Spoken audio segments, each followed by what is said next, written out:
So we got our fluid cache all finished. So let's take a look at turning this into a mesh now.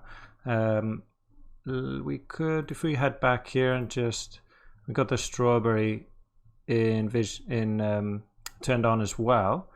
Let's jump back into the mesh and just turn on, we'll say show all objects, just so we can visualize that to compare it with what we're generating.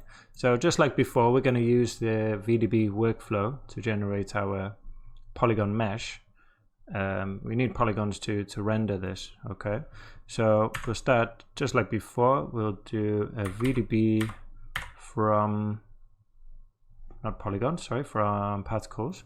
Yeah, connect that up.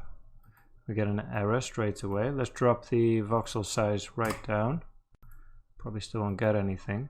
So it's probably, well, we're trying to get something. It's cooking because we got this quite low now. There we go, got something. That's good. By the way, in case you forget, make sure to have load from disk checked there. Otherwise it's going to be calculating through every time. Okay. Let's drop this minimum radius down as well, just to make sure that we're not getting rid of any details.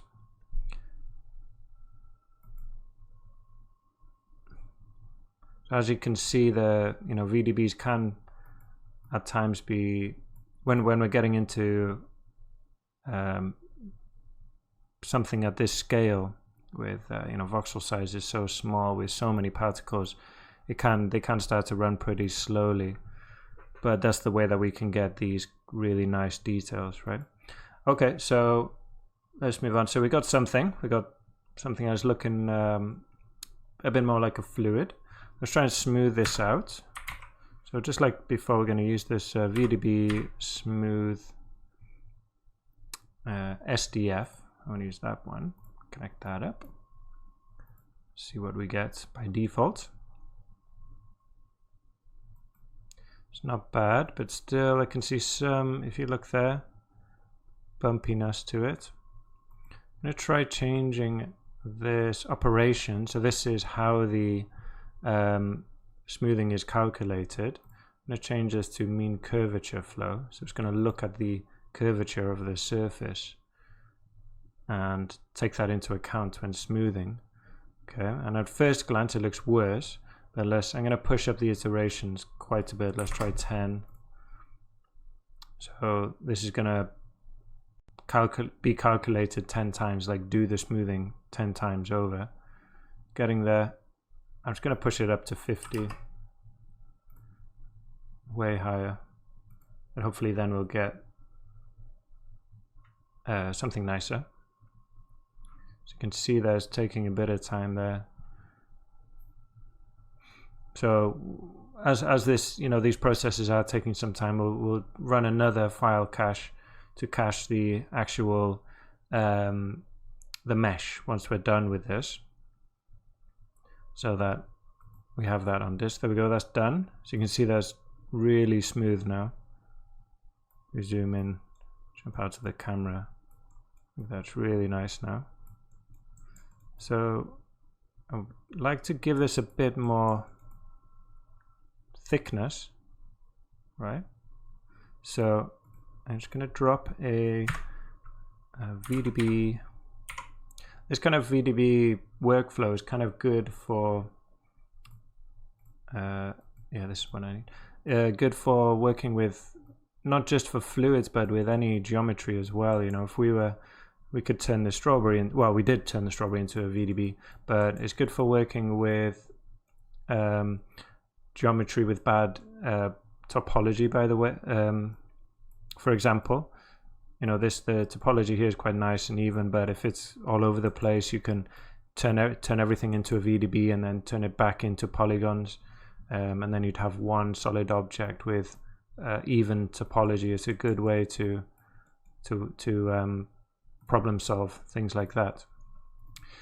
So the VDB reshape, we got this dilate, which will kind of inflate or kind of shrink or grow the VDB, right? And in this case, it's growing it a bit. I want to grow it a bit more. Let's put it up to 3, and if you watch now, you should see it just kind of expand a little bit. See that? Just kind of swells out a bit just to kind of give it a bit more of a silky look to it. See how it's kind of enveloping the strawberry there, looks nice. Great. And then last thing to do, just convert it, bring it back into polygons. Well, not back, bring it into polygons. It's never been polygons really.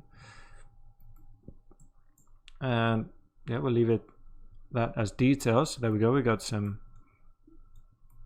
polygons there, and there's going to be quite dense. If we take a look at got 3 million points there, excuse me, and 3,500,000 primitives.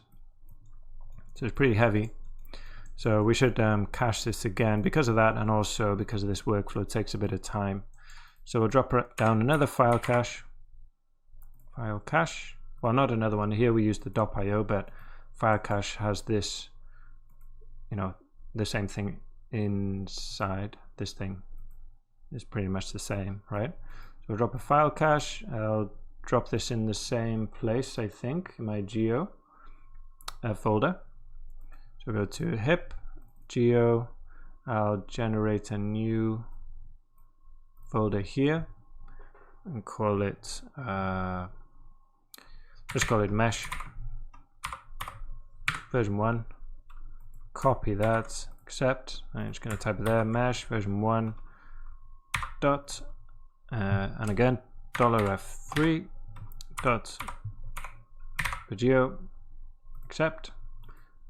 And again here we need to delete channel, so we don't want that starting from 1. It was 38, I believe. Let me just double check again. Yeah, 38. Okay, and let's go ahead and save that to disk. Maybe before we start to actually load from disk, we'll get an error because there's nothing there, but just in case we forget next time, and we'll save that.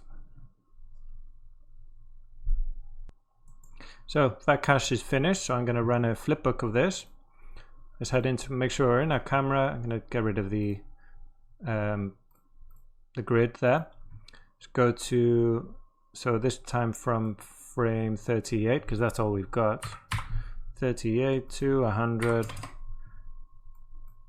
Actually, let me go to full size there. Maybe I'll put this in smooth shaded. Looks a bit nicer. Hide other objects just in case. Don't think we have anything there anyway. And let's go ahead and check out the flipbook.